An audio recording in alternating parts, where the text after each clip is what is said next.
Ya, untuk mengetahui terkait perkembangan kasus ini, kami telah terhubung dengan Kasat Reskrim Polres Cianjur, ada AKP Tono Listianto. Selamat siang, Pak Tono, apa kabar?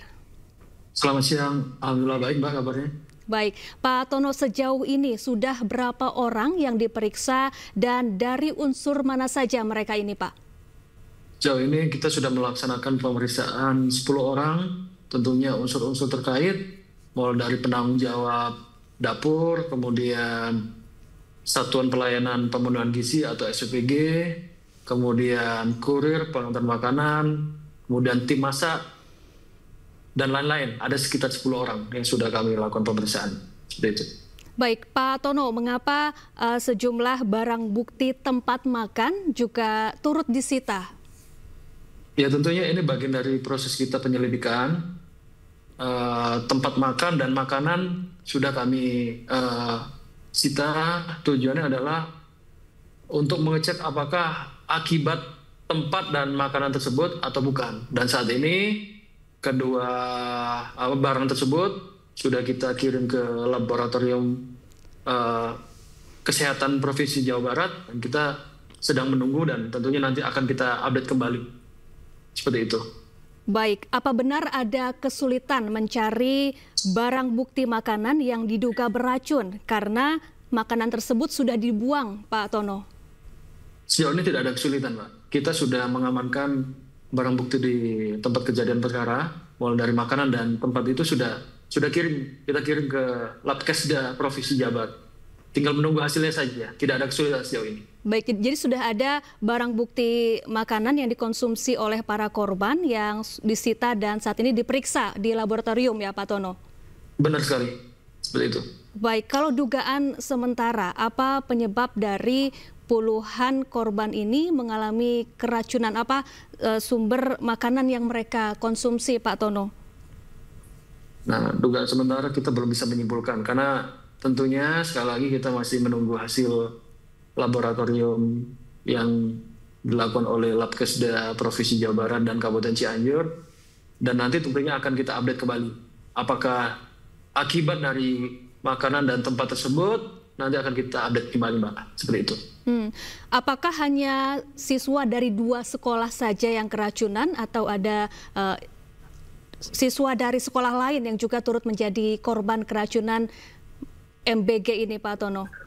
Sejauh ini hanya 2 sekolah tersebut yang mengalami keracunan. Beberapa sekolah tidak, hanya 2 sekolah tersebut. Baik, informasi terbaru total ada berapa korban yang keracunan MBG ini?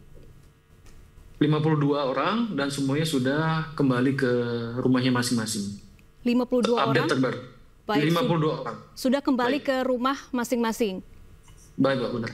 Baik, Pak Tono, kalau kasus ini naik ke penyidikan, jerat hukum apa yang akan dikenakan kepada para tersangka? Tentunya ini bagian dari proses ya. Kami tidak bisa menyampaikan sekarang untuk jerat hukumnya apa, dan kami harap rekan-rekan sekalian bersabar. Tentunya kita akan melaksanakan secara profesional dan objektif. Nanti akan kita update termasuk tadi jerat hukum apa yang harus disampaikan ketika memang ini ada unsur pidana dan terbukti, tentunya nanti akan kita sampaikan kembali, Mbak. Seperti itu. Baik, terima kasih AKP Tono Listianto, Kasat Reskrim Polres Cianjur telah bergabung bersama kami di iNews Siang. Pemirsa, Badan Gizi Nasional membuat kebijakan baru yang melarang sisa makanan bergizi gratis dibersihkan di sekolah. Sisa makanan harus dibersihkan di Satuan Pemenuhan Pelayanan Gizi atau SPPG untuk mencegah keracunan seperti yang terjadi di Cianjur. Hasilnya untuk penyebab utamanya masih di lab ya. Kita belum cek. Hanya ada yang kurang pada saat ngecek itu karena sisa makanan yang diduga menimbulkan keracunan itu sudah dibersihkan di sekolah. Jadi kami tidak bisa ambil sampelnya. Jadi ini menambah SOP kita bahwa sisa makanan itu tidak boleh dibersihkan di sekolah, harus dibawa ke SPPG. Karena untuk ngecek membandingkan antara sampel yang ada di SPPG dengan yang dikirimkan. Nah, kemudian dari peninjauan itu kita memberikan 2 saran pengelola, termasuk kepala STPG. Yang pertama, putrenya harus diganti karena setengah dari putre itu masih plastik. Dan sementara ini 2 sekolah yang sebagian kecil muridnya terkena itu putrenya dari plastik itu. Makanya kami minta segera ganti. Ya, sebelumnya antusiasme tinggi ditunjukkan warga Jakarta dalam mendaftar sebagai petugas penanganan prasarana dan sarana umum atau PPSU. Warga memadati Balai Kota untuk mengikuti proses pendaftaran.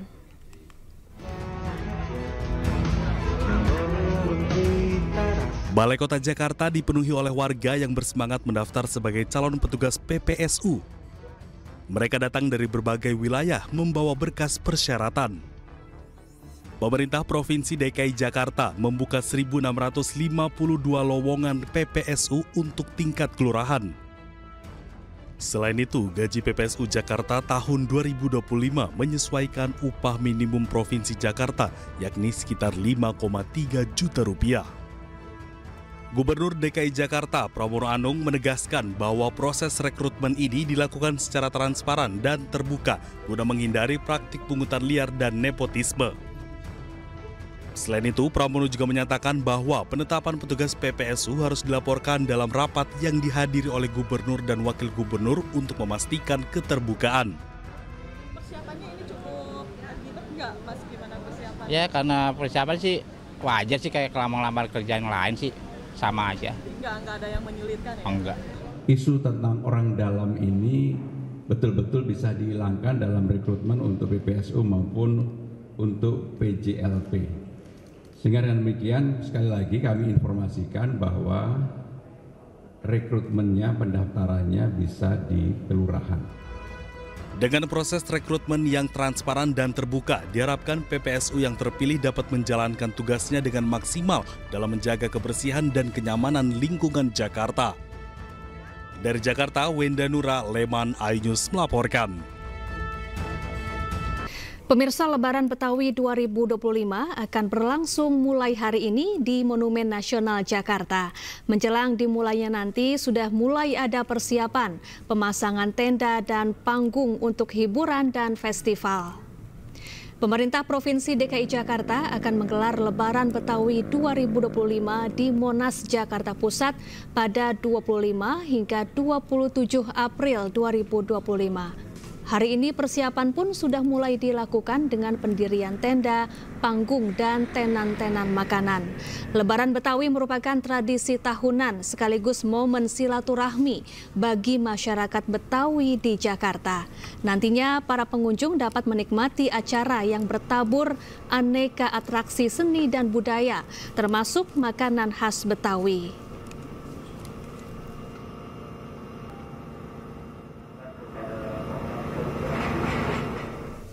Ya, untuk mengetahui situasi terkini di sana, kita sudah terhubung dengan rekan Aulina Iyasha di kawasan Monas, Jakarta Pusat. Selamat siang Aulina, bagaimana persiapan Lebaran Betawi?